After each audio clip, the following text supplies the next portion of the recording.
안녕하세요. 시니어 라이프 전문가 최상태입니다. 오늘은 행복한 노후를 준비하기 위한 인생검진이라는 주제로 연명의료를 계속할 것인가에 대한 이야기를 하고자 합니다. 요즘은 중환자실 앞에서 지금 결정하셔야 합니다라는 의료진의 한마디가 누구에게나 현실이 될 수 있는 시대입니다. 심폐소생술이나 인공호흡기, 혈액투석 같은 연명치료를 계속할 것인지 중단할 것인지 가족들은 쉽게 결정하지 못합니다. 의료기술이 발달하면서 우리는 유례없는 장수시대를 살게 되었지만 동시에 한 번도 경험하지 못한 질문 앞에 서게 된 거죠. 생명을 어디까지 연장해야 하는가, 삶의 마지막을 어떻게 마주할 것인가 하는 문제입니다. 존엄한 마무리에 대해 본격적으로 고민하게 된 계기로 김수환 추기경의 사례를 이야기합니다. 당시 추기경은 기계에 의한 생명 연장은 무의미하다, 자연스럽게 가고 싶다는 뜻을 미리 밝히고 인공호흡기 같은 연명치료를 거부한 채 평온하게 삶을 마무리했습니다. 마지막 순간까지 자신의 선택으로 삶의 끝을 받아들인 모습은 우리 사회에 큰 울림을 남겼습니다. 카튼에 있었던 이른바 김할머니 사건 이후 무의미한 연명치료 중단에 대한 사회적 논의가 이어졌고 결국 2018년 연명의료결정법이 제도로 자리 잡게 됩니다.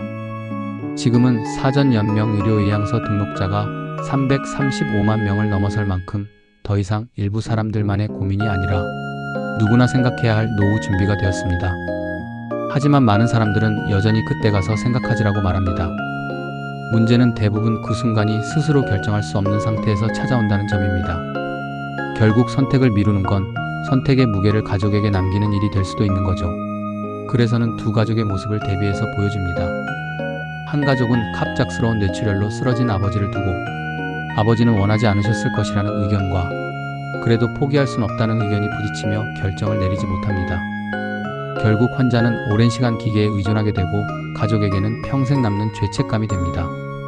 반면 또 다른 가족은 달랐습니다. 한 여성은 건강할 때 미리 의미 없는 연명치료로 품위를 잃고 싶지 않다는 뜻을 사전연명의료의향서로 남겨두었습니다. 실제 임종 과정이 왔을 때 가족은 혼란스러워하지 않았고 어머니의 선택을 존중하겠습니다라고 담담히 받아들일 수 있었습니다. 결국 차이는 하나였습니다. 결정의 무게를 가족에게 남겼느냐 아니면 스스로 미리 준비했느냐의 차이였습니다.